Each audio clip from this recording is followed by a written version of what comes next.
Welcome back for another Fear Street review. I am still Sheree. There's still no cure for that, but I'm here to talk to you about the Tenants out of Fantasia Film Fest because she's a movie, she's a moment, she's weirdly relatable. Oh my God, dystopia future, my ass. This was me in Chicago 5 years ago. Anyways, there might be some spoilers. So proceed with caution. If you are like me, you want to know nothing about nothing, hit stop. This will live here on the internet forever because the internet's never going away. All of us will be being embarrassed by everything we've done very soon. Anywho's, the tenant synopsis reads: in a dystopian soul, an office worker threatened with eviction rents out his bathroom to an eccentric couple whose strange behaviors quickly escalate into a waking nightmare. That is accurate. Yes, that is what I did see. That is the truth. Yes. There's no lies there. Um, so again, our office worker, he's part of the work sleep cycle, which is weirdly relatable for a lot of millennials. How many of us have so many side hustles and side jobs to almost make rent and bills? Me, you, I know. I know. We feel seen, right? We feel very fucking seen, right? Anyways, so it's told in black and white, and it's told in a very artistic aesthetic. It's got style dripping from it left and right. And so, like, while she's a slow burn, we get to the truth of the matter, we get to the heart of the matter, we get to the real issues immediately. We're talking about the awful living situations. We're talking about the peak millennial problems because we inherited a dumpster fire, and the boomers are always like, y'all should stop eating avocado. Bitch, I don't eat avocado. I'm just poor. You did this, Karen. You did this. So even before we get to like having to like have people live in the bathroom to make ends meet, it felt very Chicago. I remember when I moved to Chicago and I saw a shared room, I thought it was a mistake. No, they meant they were really partitioning off like the biggest room in the apartment, the living room, dining room, whatever, and letting people sleep in there. And I was like, no, never, not for these prices. For these prices, I'm gonna have a door Chicago, and it's part of the reason I do not live in Chicago anymore. Lovely city, we'll never afford her. Anywho's, we are getting the anxiety of the relatability of this immediately. Like, pollution's real. Crammed into the subways. When you do get to meet with your friends, they're depressed as well. So you're feeding each other's depression and anxiety. And so you kind of want to stay home. Also, you can't afford to go anywhere anyway. So you're paying to go get anxious with your friends when you do go outside. Again, this is a very relatable thing. This is peak millennial. I can't think of a more millennial movie I have seen this year. I was like, oh damn, this is too soon. I do not like it. I see myself tagged in this photo. Please remove me. The movie has so many fun bits though, while also like reading us to filth for what we've inherited and what we can't do with it. um, it handles the way they have phone calls set up in this like sci-fi dystopian future situation is really cool because you have like the friend who's not helping matters and you have the kid landlord. Because again, how many of us are now in a position where we are working for people or renting from people who are younger than us?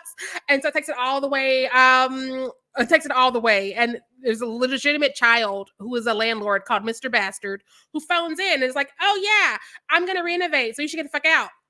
Thanks.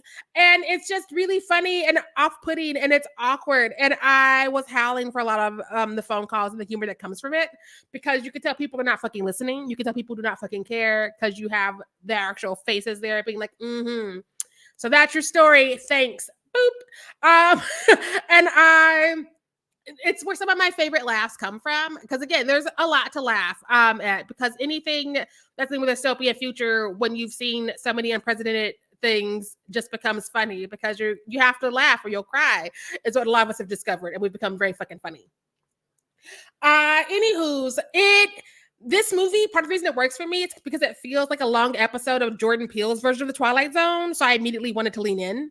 Some of the shots even remind me of a couple of episodes. And I think that if you've not seen Jordan Peele's The Twilight Zone, you got me fucked up and you should go watch it. It's streaming for free everywhere, always. At least on 3 different places. Check your Tubies, your Plutos, all of that. Anywho's, so like it's giving me things I love. It's giving me things I like. It is a very slow burn though. Like if you are wanting like immediate punchy, immediate like violence, immediate scares, no. I think it was the back half of the movie where I saw things that Trendington would jump at. And that's when I was like, I don't think she's a real thriller. I know she's marketed as a thriller, but I think that she belongs in a different space under the horror umbrella. And so I'm excited for her to hit the streets so we can all have that conversation together, because I think that a lot of you are going to agree with me. I think that while I was not afraid of the scares, I was afraid of the situation financially, because yes, that is me. I think that there's a lot of things that are going to unsettle a lot of people. There's a lot of like shenanigans that are going to like make people go, oh, and clutch some pearls that we can't afford to have, because again, we're millennials. Who's buying jewelry?